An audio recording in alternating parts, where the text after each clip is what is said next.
আমাদের সমাজে হয় কি, যার বাপ নাই মা নাই তাকে কেউ আমরা গণনার মধ্যে রাখি না, কিন্তু আমাদের নবী দেখেন ওই এতিমের প্রতিও নজর রেখেছেন।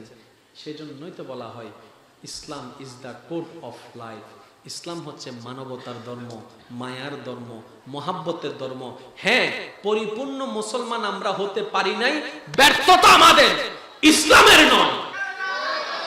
পরিপূর্ণ ইসলাম আমরা আমাদের ভিতর আনতে পারি নাই, স্বীকার করে নিচ্ছি। ব্যর্থতা আমাদের, কমতি আমাদের। কোরআন হাদিস মানার মতো মানতে জানিনি, ব্যর্থতা আমাদের। গবেষণা করার মতো করতে জানিনি, ব্যর্থতা আমাদের। চরিত্র নেওয়ার মতো নিতে জানিনি, ব্যর্থতা আমাদের। আমাদের ব্যর্থতা কখনো ইসলামের ব্যর্থতা হতে পারে না, কারণ ইসলাম এটা এমন ধর্ম যাদের ভিতরে ঢুকার মতো ঢুকেছে তারা এক একজন রত্ন হয়ে ফুটে উঠেছে। বলেন সুবহানাল্লাহ। সেজন্য আমাদের দোষে ইসলাম দোষী নয়, এই জিনিসটা বুঝবেন। কেউ যদি দাড়ি লাগাইয়া বোম মাইরা দেয়, ভাই এটা দোষ তার, এটা ইসলামের নয়। কেন নয়? কারণ ইসলাম সে ধর্ম যে ধর্ম এমন কিছু বার্তা দিয়েছে পৃথিবীর বুকে যা বিরল। তার মধ্যে একটা বার্তা আপনাদের মনে আছে, শুধু স্মরণ করে দিচ্ছি। আমাদের নবী রাহমাতুল্লিল আলামিন বলেছেন, তোমার ঘরে যদি ভালো কোনো রান্না হয়, দরজা জানালা বন্ধ করো। যদি তোমার আশেপাশে অভাবী মানুষ থাকে, তোমার ঘরে যদি ভালো রান্না হয়, দরজা জানালা বন্ধ করে দাও, গ্রামটা যেন তাদের কাছে গিয়ে কষ্টের কারণ না হয়। তোমার ঘরে যদি আজকে আধা কেজি গরু গোশত রান্না হয়, কিছুটা তুমি তোমার আশেপাশে যারা আছে কিনতে পারে না, সামর্থ্য নাই, তাদের কাছে দিয়ে আসো। এতটুক পর্যন্ত নজর রেখেছে এই ধর্মের নাম ইসলাম। আমরা এত সৌভাগ্যবান, এমন রবের বান্দা আমরা, এমন রহমানের গোলাম আমরা, যিনি বেতন দেয় তো দেয় কল্পনার বাইরে বেতন দেয়। যিনি পারিশ্রমিক দেয় পরিশ্রম হিসাব করে নয়। দুনিয়াতে যত মালিক আছে তারা পরিশ্রমের তুলনায় পারিশ্রমিক কম দেয়। অনেক সময় দেখা যায় কোনো কারণে যদি একদিন ডিউটিতে অ্যাবসেন্ট থাকে, সেটাকে ওয়ার্নিং দিয়ে পরবর্তীতে সেটা আবার বেতন থেকে কাট করে দেওয়া হয়। কোনো কারণে যদি নির্দিষ্ট সময় আসতে না পারে, 12 ঘন্টার ডিউটি করলেও সেদিন আর প্রেজেন্টটা লেখা হয় না। দুনিয়ার মালিকের দিকে তাকালে আসুন না সে রবের দিকে তাকাই, যিনি মালিকের মালিক, আসল মালিক, যিনি মালিক, যিনি জুল জালালে ওয়াল ইকরাম। ওই রব এমন দয়াবান বান্দাদের প্রতি নবী রাহমাতুল্লিল আলামিন মিশকাতুল মাসাবি কিতাবের 38 নম্বর পৃষ্ঠার মধ্যে হাদিসে পাকের মধ্যে জানাই দেয়, যে বান্দা নিজের জীবন থেকে ব্যয় করে, পরিশ্রম করে, একটা সেকেন্ডের জন্য রবের প্রশংসায় অন্তর থেকে সুবহানাল্লাহ বলবে, আলহামদুলিল্লাহ বলবে, আসমান জমিনের মাঝখানে যত খালি জায়গা আছে এত পরিমাণ সওয়াব আল্লাহ তার আমলনামায় দান করবেন। এবার আরেকবার বলেন সুবহানাল্লাহ। কয় সেকেন্ড? 1 সেকেন্ড। জোরে বলেন কয় সেকেন্ড? 1 সেকেন্ড। যদিও জমিন থেকে আসমান পর্যন্ত দূরত্ব মাপার যোগ্যতা আমাদের কারো কাছে নাই, বিজ্ঞানের কাছে নাই, মিটারের কাছে নাই, কম্পিউটারের কাছে, কিন্তু হাদিসের ছায়াতলে যতটুকু উলামায়ে কেরামের জবান থেকে বুঝতে পেরে, শুনতে পেরে বোঝা যায়, জমিন থেকে প্রথম আসমানের দূরত্ব ধরা হয় 500 বছরের রাস্তা। যদি 500 বছরের রাস্তা হয়, আসমান জমিনের মাঝখানে যত খালি জায়গা আছে এগুলা যদি লম্বা লম্বি উত্তর দক্ষিণ হিসাবে যদি এত সওয়াব করা হয়, তাহলে দেখা যায় যেই বান্দা আল্লাহর জন্য 1 সেকেন্ড অন্তর থেকে ব্যয় করবে, আল্লাহ তাকে 500 বছরের বেতন দান করবেন। সেকেন্ড ব্যয় কত? 1 সেকেন্ড। সবাই বলতে হবে সেকেন্ড ব্যয় কত? 1 সেকেন্ড। বেতন কয় বছরের? 500 বছরের। সাকিবটাই নগরে একবার মনগুলি হন সুবহানাল্লাহ। সেকেন্ড কত? 1 সেকেন্ড। জোরে বলেন সেকেন্ড কত? 1 সেকেন্ড। এবার 1 সেকেন্ড 60টা সেকেন্ড হলে 1টা মিনিট হয়, 60টা মিনিট হলে 1টা ঘন্টা হয়, 12টা ঘন্টা হলে অর্ধেক হয়, 24টা ঘন্টা হলে সারা দিন রাত মিলে 1টা দিন হয়। এইভাবে হিসাব করলে আপনার আমার দুনিয়ার স্যালারি হিসাব করলে আপনার আমার সেখানে অনেক কন্ট্রোভার্সি থাকার পরে, অনেক পরিশ্রম থাকার পরও দিন শেষে বেতন খুঁজে পাই না। সে বেতনটা আসলে অন্যের জন্য, তার জন্য, এমন জন্য দিয়ে শেষ হয়ে যায়, 1 মাসেরটা পরের মাসে গেলে থাকে না। কিন্তু রব যে বেতনটা দান করবে সেটা আমলনামায় এমন ভাবে যোগ হবে, দুনিয়াতেও এর বেনিফিট পাওয়া যাবে, কবরেও বেনিফিট পাওয়া যাবে, হাসরেও বেনিফিট পাওয়া যাবে। বলেন সুবহানাল্লাহ। এবার আসেন কয় সেকেন্ড? 1 সেকেন্ড। সবাই মিলে বললে খুশি হবো। কয় সেকেন্ড? 1 সেকেন্ড। রাসূলুল্লাহ পাক সাল্লাল্লাহু আলাইহি ওয়াসাল্লাম মেরাজের লম্বা ঘটনা সংক্ষিপ্ত করছি সময়ের কারণে। রাসূলুল্লাহ পাক সাল্লাল্লাহু আলাইহি ওয়াসাল্লাম মেরাজে গিয়েছেন, হযরত ইব্রাহিম আলাইহিস সালামের সাথে সাক্ষাৎ হয়েছেন। ইব্রাহিম নবী আমার নবীকে একটা বার্তা দিয়েছেন, ইয়া রাসূলুল্লাহ আপনার উম্মতকে বলবেন যেন তারা জান্নাতের মধ্যে গাছ রোপণ করে। সুবহানাল্লাহ। তো জান্নাতে গাছ রোপণ করবে তো করবে কিভাবে? সেখানে তো যাওয়ার কোনো সুযোগ আমাদের এখনো হয় নাই, বীজ রোপণ করার কোনো সুযোগ হয় নাই। ইব্রাহিম নবী বলে আপনার যেই উম্মত রবের প্রশংসায় সুবহানাল্লাহ বলবে, ওই সুবহানাল্লাহ যদি রবের দরবারে কবুল হয়ে যায়, ওই সুবহানাল্লাহর কারণে আল্লাহ তার নামে তার জান্নাতে তার ঘরের মধ্যে একটা গাছ রোপণ করে দিবে। সুবহানাল্লাহ। লাভ না লস? পরিশ্রম হয় সেকেন্ড, বেতন 500 বছর তো এন্ডে, আবার জান্নাত তো আছে। সুবহানাল্লাহ। এই দুনিয়ার তো জান্নাতের মাঝখান দিয়ে আবার ওকে দাড়ি আল্লাহ মিজান আছে না? মিজান ওকে আছে না? আল্লাহ রাসূল হদ্দা আলহামদুলিল্লাহ যদি একবার কবুল হয়ে যায়, কই তোমার তামলাউল মিজান, যে মিজান বাড়ি হইলে তুই জান্নাতে যাবে, ওই মিজানের দাড়ি ভাল লাগে বাড়ি হয়ে যাবে। ডর করি হন না। সুবহানাল্লাহ। এত লও ভাই, কিছু কিছু হাজত কিফটামি নগজ্জু মন খুলি করিবেন। যেমন আমি প্রায় সময় একটা কথা বলি, শুক্রবার হচ্ছে আমাদের জুমার দিন, সেটা আমরা সবাই জানি, কিন্তু আমি বলি শুক্রবারের দিনটাকে আপনারা আমরা যদি এক একটা আমাদের ক্লাস হিসেবে মনে করতে পারি, ক্লাস শুক্রবারের যেটা আলোচনা হয় এটাকে যদি ক্লাস হিসেবে মনে করতে পারি, তাহলে ওই একামতের অপেক্ষা করা লাগবে না। আগে আগে গিয়ে বসে যাবেন, আলেম ওলামার তাকরীর শুনবেন, মাসলা মাসাইল জানতে পারবেন। সুবহানাল্লাহ। আর ওইখানে গেলে যেন হুজুরকে সুবহানাল্লাহ বলতে না বলতে হয়, আপনারা নিজে থেকে বলবেন। আল্লাহ আজকে থেকে আমাদের সবাইকে আমল করার তৌফিক দান করুন। আর একটু জোরে বলেন। এবার আসুন, বলবেন কি বলবেন না অ্যাজ ইউর উইশ। আমার বার্তা আমি দেওয়ার চেষ্টা করেছি, আমি অদম অযোগ্য, বাকিটুকু আপনাদের ইচ্ছা। এবার একটু গভীর মনোযোগ দিয়ে শ্রবণ করার চেষ্টা করবেন। আল্লাহ আমাদের অন্তরকে পরিবর্তন করে দিন, আমিন। আল্লাহ পাক আমাদের চিন্তাকে পরিবর্তন করে দিন, আমিন। এই 2 দিনের দুনিয়ায় সবাই মেহমান হয়ে এসেছি, মেহমান হয়ে সসম্মানে যেন কবরে যেতে পারি ঈমান নিয়ে। আল্লাহ আমাদের সবাইকে তৌফিক দান করুন। এবার ঈমানদার ভাইরা আপনারা একটু একটু একটু নিরিবিলি থাকবে। আমার ছোট ছোট বাচ্চাদেরকে একটু আপনারা একটু কন্ট্রোল করার চেষ্টা করবেন। একবার বলেন আলহামদুলিল্লাহ। কুল কায়নাত, দেখা অদেখা, জানা অজানা সমস্ত কিছু স্রষ্টা যেজন, সেই স্রষ্টার নাম কি?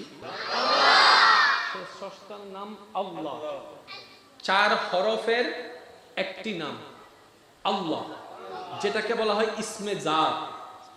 রহমান সিফত, রহিম সিফত, গফফার সিফত, রাজ্জাক সিফত, জুল জালাল ওয়াল ইকরাম সিফত। আল্লাহ জাতি নাম। মনে রাখবেন, রহমান যদি বলেন আলাদা সওয়াব আপনার আমলনামায় দেওয়া হবে। রহিম যদি ডাক দেন আপনার আমলনামায় আলাদা কিছু সওয়াব অ্যাড করা হবে। আপনি যদি গফফার বলে রবকে ডাকেন, আপনার এটার বেনিফিট আলাদা, সাত্তার বলার বেনিফিট আলাদা, গফফার বলার বেনিফিট আলাদা। আপনি যদি একবার মন থেকে আল্লাহ বলে ডাক দেন, যতগুলা সিফতি নাম আছে প্রত্যেকটা নাম আলাদা আলাদা জিকির করলে যেই পরিমাণ সওয়াব দাঁড়াবে, একবার আল্লাহ বলে মন থেকে ডাক দিলে ওই আমলনামা ব্যক্তির আমলনামায় আল্লাহ তাআলা ওই সিফতি নাম ডাকার সওয়াব দান করবেন।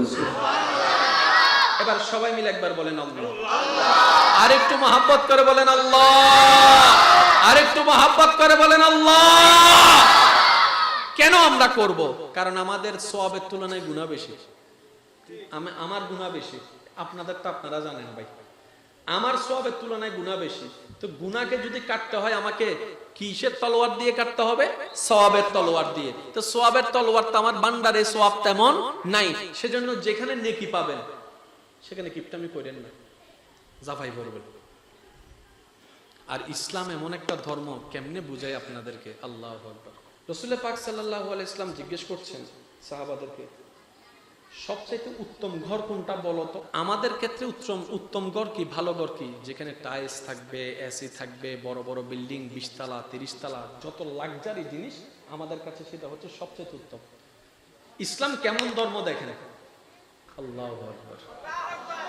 রাসূল পাক সাল্লাল্লাহু আলাইহি ওয়াসাল্লাম বলছেন, যার ঘরে একটা এতিম বাচ্চা আছে, সুবহানাল্লাহ, যার ঘরে একটা এতিম বাচ্চা আছে, কিন্তু সে বাচ্চার উপরে, সেই এতিমের উপর কোনো জুলুম করা হয় না, ন্যায় বিচার করা হয়, নিজের সন্তানকে যা দেয় ওই এতিমকেও তা দেওয়া হয়, মায়া যতটুকু নিজের সন্তানকে দেয় ওই এতিম সন্তানকে বাপ ছাড়া মা ছাড়া সন্তানকে দেওয়া হয়। আমি রাসূল ঘোষণা করে দিলাম, এটা হচ্ছে হাজার উত্তম ঘরের মধ্যে একটা উত্তম ঘর। সুবহানাল্লাহ। এবার আপনি দেখেন যে ইসলাম আমাদের সমাজে হয় কি, যার বাপ নাই মা নাই তাকে কেউ আমরা গণনার মধ্যে রাখি না, কিন্তু আমাদের নবী দেখেন ওই এতিমের প্রতিও নজর রেখেছেন। সেজন্যই তো বলা হয় Islam is the code of life. Islam হচ্ছে মানবতার ধর্ম, মায়ার ধর্ম, মহাব্বতের ধর্ম। হ্যাঁ, পরিপূর্ণ মুসলমান আমরা হতে পারি নাই, ব্যর্থতা আমাদের, ইসলামের নয়। পরিপূর্ণ ইসলাম আমরা আমাদের ভিতর আনতে পারি নাই, স্বীকার করে নিচ্ছি, ব্যর্থতা আমাদের, কমতি আমাদের, কোরআন হাদিস মানার মতো মানতে জানিনি, ব্যর্থতা আমাদের, গবেষণা করার মতো করতে জানিনি, ব্যর্থতা আমাদের, চরিত্র নেওয়ার মতো নিতে জানিনি, ব্যর্থতা আমাদের। আমাদের ব্যর্থতা কখনো ইসলামের ব্যর্থতা হতে পারে না, কারণ ইসলাম এটা এমন ধর্ম যাদের ভিতরে ঢুকার মতো ঢুকেছে তারা এক একজন রত্ন হয়ে ফুটে উঠেছে। বলেন সুবহানাল্লাহ। সেজন্য আমাদের দোষে ইসলাম দোষী নয়, এই জিনিসটা বুঝবেন। কেউ যদি দাড়ি লাগাইয়া বোম মারিয়া দেয়, ভাই এটা দোষ তার। যদি কেউ দাড়ি রেখে জুব্বা পরে বোম মারে, দোষ তার, এটা ইসলামের নয়। সুবহানাল্লাহ, জোরে বলেন না। এটা ইসলামের দোষ কেন নয়? কারণ ইসলাম সে ধর্ম, যে ধর্ম এমন কিছু বার্তা দিয়েছে পৃথিবীর বুকে যা বিরল। তার মধ্যে একটা বার্তা আপনাদের মনে আছে, শুধু স্মরণ করে দিচ্ছি। আমাদের নবী রাহমাতুল লিল আলামিন বলেছেন, তোমার ঘরে যদি ভালো কোনো রান্না হয়, দরজা জানালা বন্ধ করো। আই বোম মারি দিন দেবা, আজ আওয়াজ হবে সর হইলে আরেকটা জোর হন না। সুবহানাল্লাহ। যদি তোমার আশেপাশে অভাবী মানুষ থাকে, তোমার ঘরে যদি ভালো রান্না হয়, দরজা জানালা বন্ধ করে দাও, গ্রামটা যেন তাদের কাছে গিয়ে কষ্টের কারণ না হয়। তোমার ঘরে যদি আজকে আধা কেজি গরু গোশত রান্না হয়, কিছুটা তুমি তোমার আশেপাশে যারা আছে কিনতে পারে না, সামর্থ্য নাই, তাদের কাছে দিয়ে আসো। এতটুক পর্যন্ত নজর রেখেছে এই ধর্মের নাম ইসলাম। এই ধর্ম কখনো জঙ্গিবাদের ধর্ম হতে পারে না। জোরে বলেন না, এই ধর্ম কখনো জঙ্গিবাদের ধর্ম হতে পারে না। যে ধর্ম বলে নিজে না খাইয়া মানুষকে খাওয়া, কোরবানি গরু কিনি দে হলাক হদওয়া 2 লাখ 3 লাখ, নিজের একটু হদ্দুর হটিয়ার গোস্ত রাখু, কোরবানি তো দিদি আল্লাহ আল্লাহ, তো নিজে কিলে রাখতাম। ঠিক, সুবহানাল্লাহ। না হল অবদা গরু হতো হদ খন বালানো আল্লাহ আল্লাহ কিনি, তারপরেও অনেক আপন মানুষ হইও না, তাল্লাহ হই দেরি 3 লাখ 3.5 লাখ কে দেরি, তো 3.5 লাখ হমনই হদ ই তো 10-12 মন, তো নিজের গরলে হদ্দুর একটু তো বাস্তা করল্লাহ কিল্লা গরলে রাখতাম, কোরবানি দিয়ে দিয়ে আল্লাহ আল্লাহ 3 লাখ টিয়া যজ্ঞবাজি দিয়ে দাও, আল্লাহ আল্লাহর নামও দিয়ে দিয়ে আয়, আল্লাহর নামে আসি, আল্লাহর নামে আয়কা গোস্ত রাখতাম, ফোয়ার মারা হই দি বেকিন দি দাও আত্মীয় স্বজনরে গরিব গুন্নারে হারান আল্লাহ আল্লাহ দিয়ে দি।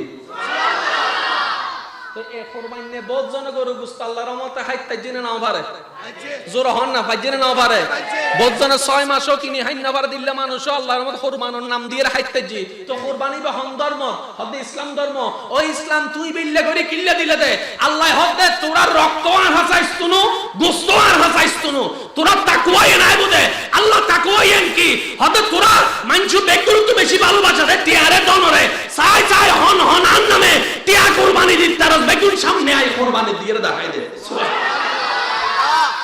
ইবের নাম কোরবানি, ইবের নাম কি কোরবানি দিতে হইদ ইসলামে হাবাই দে মানুষের, ইসলামও ন হয় নবীও ন হয়, অনর বালা করে হাইতো ন দে 3 ভাগ করে 1 ভাগ খাবি দি আর কিন্তু ইয়ার দাদা অন হইতারও নি যারা তো দে পানি ন ভরিতে, যারা তো দে পানি ন ভরে ইতে টিস্যু একখান বাইলে 4 দিন হাই বেলায় এজন আমাদের তো টিস্যু কেন ভাইলে 7 দিন হবে লাই টিস্যু জানতাইলে টিস্যু হয়তো এবার একখানা মাপ গছ না ইজে গরম মিতি ডাহি ডাহি অতড়া আই ল একজন হদ আমারে মা এত দিল হন্ড ইদে হদ ইদে না ইবের হুকুম আছে দেব দিতে বাধ্য দি ইসলাম মুসলমান মানে কি আত্মসমর্পণকারীকে মুসলিম বলা হয় আত্মসমর্পণ কার কাছে করবা বলে যে আল্লাহ এবং রাসূলের কাছে তা আল্লাহ এবং রাসূলের কাছে আত্মসমর্পণকারীকে মুসলমান বলা হয় এবার নিজের চাওয়া আছে আল্লাহ বলে যে তোর চাওয়া আমার পছন্দ না আপনি চাওয়াকে কুরবান করে দিলেন আপনি মুসলমান হয়ে গেলেন আপনার রাগ উঠলো নবী বলল লা তাগদাব রাগ করিও না আপনি রাগকে নবীর খুশির জন্য কুরবানি করে দিলেন আপনি মুসলমান হয়ে গেলেন আপনার চাচা আপনার জেঠা আপনার বাবা আপনার স্ত্রী আপনার স্বামী আপনার ভাই আপনার বোন আপনার আত্মীয় স্বজন অত্যাচারের উপর অত্যাচার করছে প্রতিশোধ নেওয়ার শক্তি আছে আপনি চুপ করে বসে আছেন আঘাত করার শক্তি আছে চুপ করে বসে আছেন যখন বলে যে চুপ করে আসো বলো আর তোমার কি শক্তি নাই তোমার কি পাওয়ার নাই আপনি সেদিন উত্তর দিবেন সব আছে আল্লাহ এবং রাসূলের আদেশের সামনে নিজের সব কুরবানি করে দিলাম আমি মুসলমান হয়ে গেলাম এটার নাম ইসলাম এটার নাম মুসলমান আমি তা বলি এই ধর্মের নাম কি এটা কখনো জঙ্গিবাদের ধর্ম হতে পারে না আর জঙ্গিবাদ যেটা সেটা কখনো ইসলাম হতে পারে না এতটুকু কি ক্লিয়ার হয়েছে আবার বলছি ইসলাম কখনো জঙ্গিবাদ হতে পারে না জঙ্গিবাদ কখনো ইসলাম হতে যে বোমা মেরে তার সাথে ইসলামের কোনো সম্পর্ক জোরে বলেন তার সাথে কোনো ইসলামের সম্পর্ক আর ইসলামের সাথে যার সম্পর্ক আছে সে কখনো অন্যায়ভাবে হত্যা বোমাবাজি চুরি ডাকাতি করতে পারে এই জায়গাটাকে ক্লিয়ার হয়ে যায় কারণ অনেকে আমাদেরকে ডাইরেক্ট দোষারোপ করতে না পেরে ওই সমস্ত নাম করা মুসলমানের কারণে আমাদের দিকে আঙ্গুল তুলতেছে কিছুদিন আগে এক বেড়ায় সুইডেন অমৃতে কোরআন পড়ি বলি আস্তে করে কা হইতলে আবাডা তুই বেঙ্গরত দে হতে ফুরি ফেলাই দি কি ফুরত দে হতে কোরআন হওয়া হদুগ্গ তো পৃথিবীতে আরো কোটি কোটি আছে তুমি গেঙ্গরিবি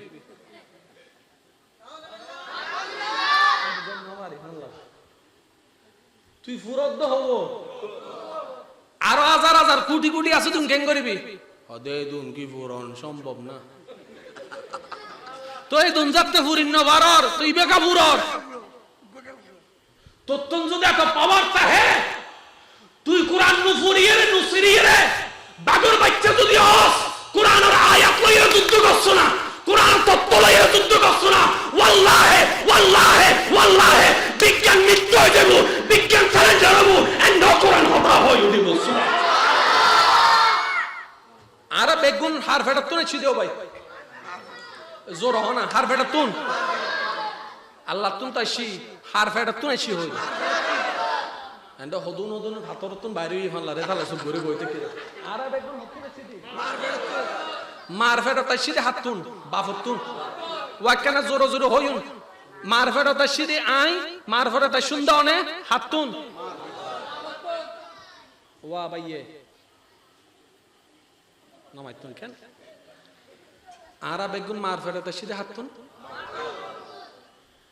বাফতুন কি আড্ডি গি না ফানি গি মাতন না যারা বুঝতে লাগবে কাম মাতন না বাফতুন কি আড্ডি গি না ফানি গি 10 কেজি 5 কেজি নাকি এক ফোঁটা জোর হন না বাবু এক ফোঁটা ওনারা বেগুন আত্ম শিক্ষিত মানুষ আমি শুধু ওনারা কেন মনে করা দিদি আল্লাহ যাতে আস্তে আস্তে জ্ঞান আর বুঝ দি হতাও তত্ত্ব ফাল দাই তো বুঝিলাম দেখি আই ফেরত আসিরে আমার আর বাফতুন এই মুহূর্তে মাইকের আওয়াজ যতটুকু যাচ্ছে যে যেখান থেকে শুনতে পাচ্ছেন গভীর মনোযোগ আমার মাইকের আওয়াজ যাওয়ার মধ্যে যদি কোনো বিজ্ঞানের ছাত্র ছাত্রী ভাইয়েরা থাকেন বায়োলজির কোনো স্টুডেন্ট থাকেন আমি শ্রদ্ধার সাথে আপনাদের একটু বিশেষ মনোযোগ আকর্ষণ করছি যারা কলেজ ভার্সিটি অধ্যয়নরত আছেন অধ্যয়ন করেছেন আমি আপনাদের বিশেষ মনোযোগ আকর্ষণ করছি একদম গভীর মনোযোগ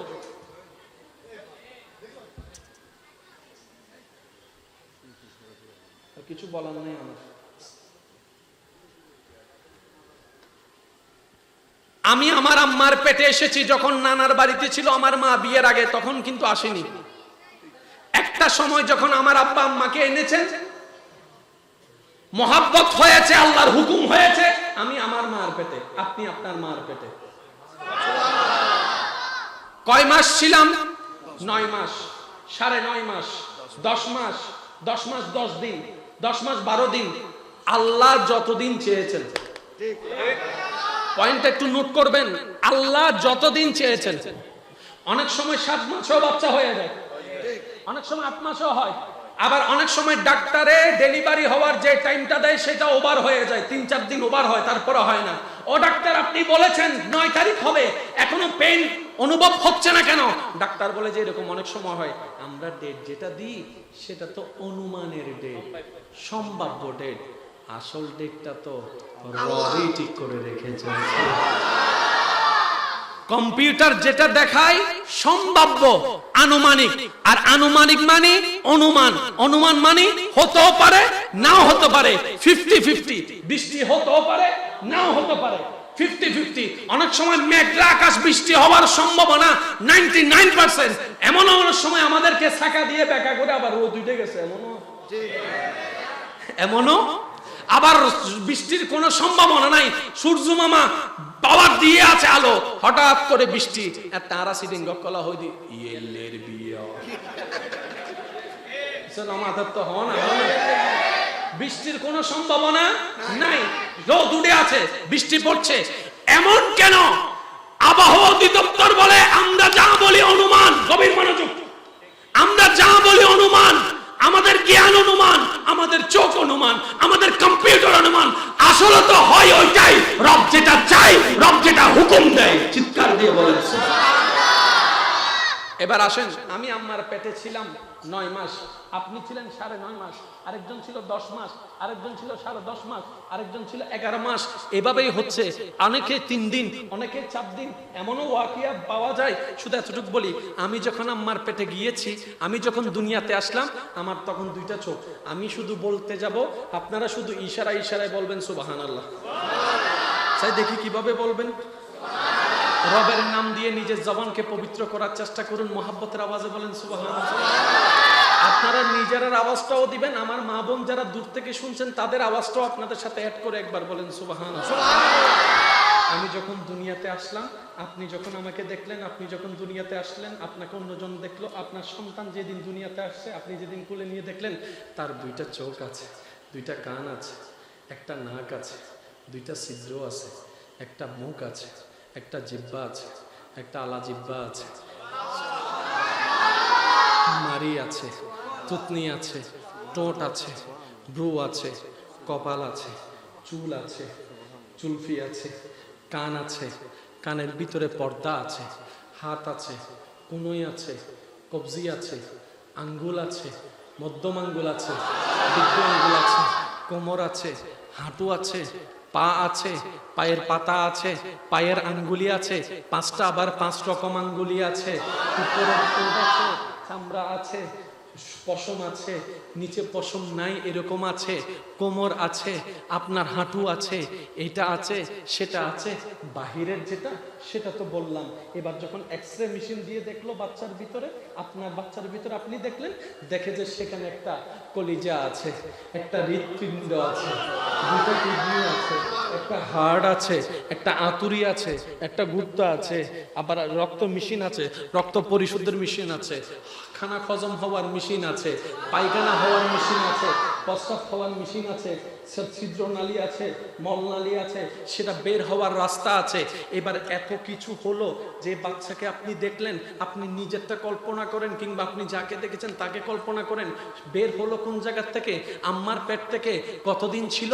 9 মাস, 9.5 মাস, 10 মাস। শুরুটা কোন জায়গা থেকে হয়েছে? 1 ফোঁটা পানি থেকে, 1 ফোঁটা পানি থেকে, 1 ফোঁটা পানি থেকে। আরো জোরসে বলেন না সুবহানাল্লাহ। এক ফোঁটা পানি থেকে দুইটা চোখ হলো। এবার চোখ বলে তো শেষ করে ফেললেন। চোখের ডাক্তার বলে যে না না, চোখ বলে শেষ করা যত সহজ, বিস্তারিত তত কঠিন। যখন আপনার মাইক্রোস্কোপ দিয়ে চোখ দেখা হলো, দেখা যায় চোখের একটা সাদা অংশ আছে, তার ভিতরে একটা কালো অংশ আছে, কালার ভিতরে আরেকটা কালো অংশ আছে, মাঝখানে একটা রাজমণি আছে, মাঝখানে একটা রাজমণি আছে।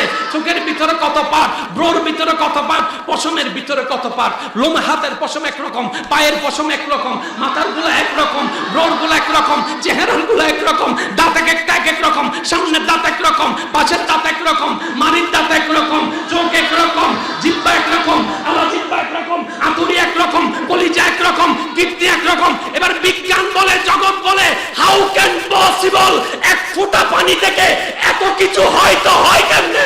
রব বলে তোদের দিকে তাকাইস না, আমি রবের দিকে একবার তাকা, এটা আমি রবের কুদরত। চিৎকার দিয়ে বলেন না সুবহানাল্লাহ। কয় ফোঁটা পানি?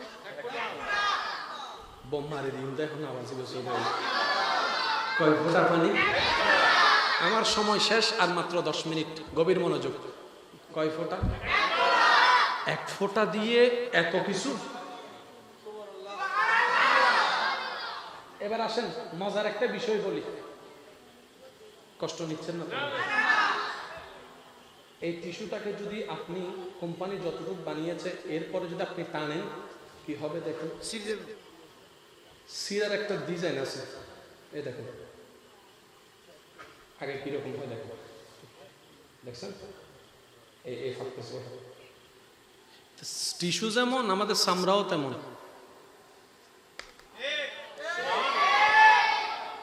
8 বছরের জন্য যে পাঞ্জাবি কিনছি, 10 বছর বয়সে আর হয় না। বলেন না, বলেন না?